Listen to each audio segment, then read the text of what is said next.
What's up, pups? How you guys doing? I'm doing great, thanks for asking. So, I leave on a vacation in 3 days, and I am notorious for procrastinating when it comes to packing. With the way that I am, I always forget things. So I have decided to make it a thing that I'm going to pack my carry-on bag in front of you guys, and then simultaneously you can see what's in my carry-on bag. But this is giving me incentive to pack multiple days before I leave, so I feel like I'll be less likely to forget things. 2 things before we get started. 1, I know my video is like so blown out with the white balance right now, but I am filming, I just got off work, I'm still in my work clothes, so I look super profesh right now, right? The sun is going down, so I know that I need to start the video with more white balance and it'll even out by the end of the video. This is my thought process, ladies and gentlemen. I got a haircut, and it's really short, and it's not my usual super long hair, and I miss it a lot, and I'm not necessarily used to having my hair this short yet, but I figured I would just go for something different, and slowly but surely I also want to change my hair color because it's been red now for like a really long time,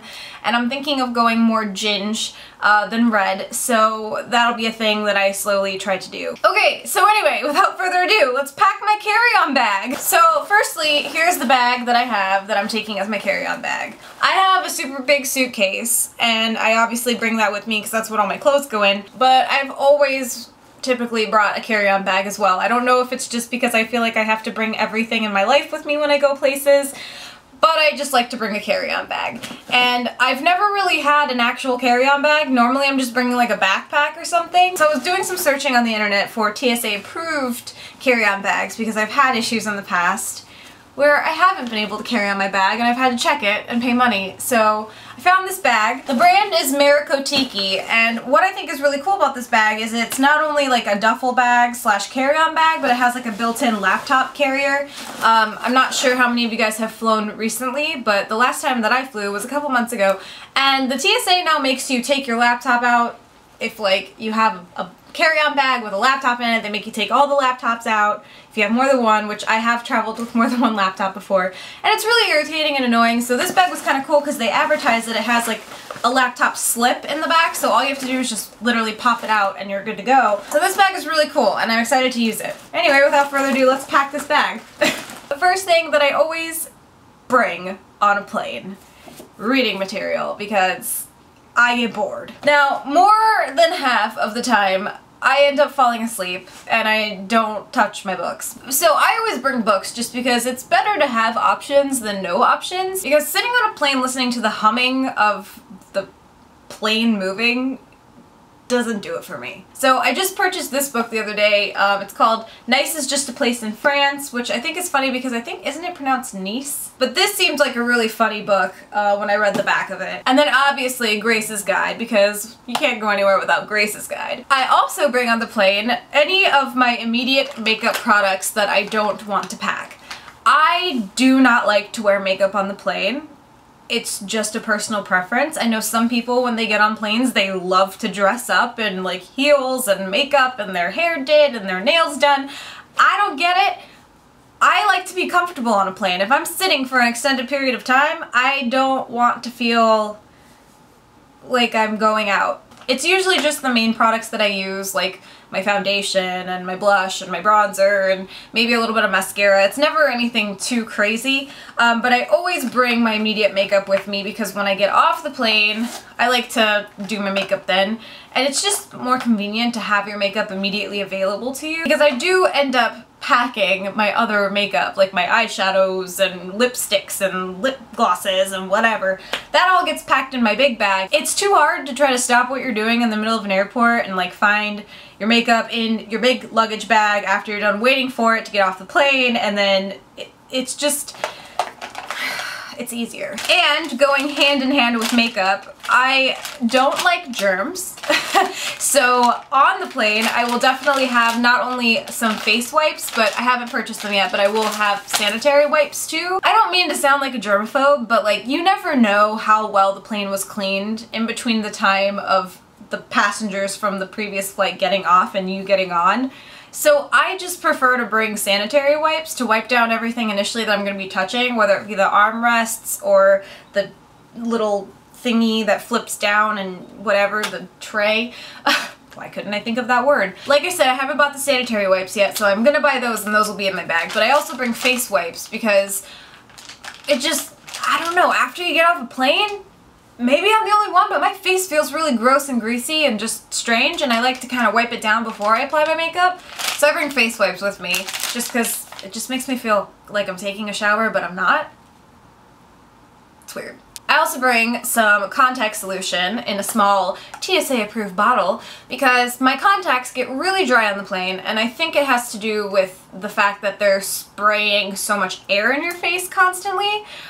So I always have this just in case I need to run to the bathroom and like just relubricate my contacts. And obviously I have my purse with me on the plane that has my wallet and stuff in it, but I always make sure to initially put my glasses whether they be in my purse or in my carry-on bag, because if my contacts get way too dry and it's to the point where I'm just like, I don't even want to try to fix them, I'll just take them out and put my glasses on, and then that's fine. So I always make sure I have my glasses with me and not packed. I've actually been through times where I have had to remove my contacts because they were bothering me so much, and I didn't have my glasses with me, and I was blind, and I hated it. I'm not trying to be insensitive to people who might actually be blind, but on my driver's license, it says I'm considered legally blind if I don't have contacts or glasses on. So I'm not allowed to drive if I don't have glasses or contacts, which is terrifying, because I literally can't see a thing. I also always bring some type of pillow with me,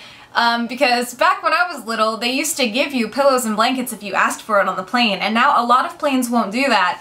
So I always bring a pillow that I can use to like rest upon. This one I actually made, so it doesn't count. I do have one of those pillows that goes around your neck. I find that those can be sometimes not very comfortable because you can't really position yourself. You just kind of lay there like this. And that's not comfortable for me. I guess in high school and middle school, I used to do a combination of either falling asleep like this on my desk, or I would fall asleep with my head down on my desk like this. So I guess on the plane, it's kind of a combination of the two. I'm either falling asleep like this, or I'm falling asleep with the pillow down on the tray, laying on it like this. So, you know, what are you gonna do? Bar mitzvahs. I also bring snacks on the plane because, again, when I was younger, they used to give you snacks and food on the plane, and it was just included. Like, you just got it. And now you have to pay for everything. In some cases, you have to even pay for your drinks. So I always bring a snack because even though you're not allowed to bring liquids through TSA security, you can bring food. So this is something that I found, actually I was introduced to this by my job because they supply snacks throughout the day. And this is just something that happened to be on sale one time, so they ordered these for us, and they're fantastic. It's basically a meal in a box. So everything in here is 400 calories. Total. So it comes with applesauce and crackers and peanut butter and cheese crackers and gummy airplanes. How relevant is that? And obviously I always have my phone with me, and my phone is an iPhone, so I have my music on it, so I always make sure to have my headphones because constantly on the plane, no matter what I'm doing, I'm listening to headphones. Just because music helps pass the time. I also always make sure to bring a jacket with me on the plane. So obviously in this circumstance I'm bringing my Packers jacket because I am flying into Chicago, however I am going to Wisconsin for the bulk of my trip, so I have to have my Packers jacket because it's going to be cold there too anyway. And on the same turn of that coin, I am packing also my beanie, my Packers beanie. Surprisingly, it's not going to be as cold as I really hoped it was going to be on this trip. I was anticipating snow and cold weather because I've never experienced super cold weather, like super cold weather. I've just never experienced it. I've experienced snow, but not since I was like 6 or 7 years old. So I was really hoping to see snowfall on this trip, and I was just really hoping to experience the cold. Doesn't look like it's gonna happen because all of the forecasts are saying that there is a random heat wave coming through, and it's gonna be like mid-50s in Chicago and Wisconsin. So I'm bummed because I can experience that here in Florida. But I figured, whatever, I'm still bringing my cold clothes because I'm just hoping secretly that it's gonna be like 30 and 20 degrees. Like something random will happen and the universe is just like, no, let's make it cold. Wishful thinking. So the beanie is going inside. Okay, so that's pretty much what's going in that portion of the bag. And the last thing that I bring, obviously, is my laptop. I always make sure to fully charge it before I leave, and then I put the charger cable in my actual suitcase, and I just bring my laptop with me, and I don't ever use like the in-flight Wi-Fi or anything, but what I'll typically do is put a movie on my laptop before I leave, so if I ever don't want to read a book or sleep, I can just watch a movie on my laptop. I also install games from the App Store, like backgammon and weird stuff like that. Laptop, always have to have it. And like I said, this just fits right here in this little pouchy, and you're good to go. And bam, that's my carry-on. It's all set. That is kind of heavy actually. Anyway, so that is what I am bringing with me on this flight. Anyway, so I don't know if I mentioned it in the beginning, but this bag actually is available on Amazon.com. The bag is super, super ridiculously affordable. I will leave the link down below for you guys. Anyway, if this is the first video you're seeing of mine, hi, I'm Kayleigh. You should subscribe by hitting that red button right down below, and we can become best friends forever. Links to my Twitter, Tumblr, Facebook, and Instagram are also down below. I'll see you guys in a few days with another video. Peace out, Trouts.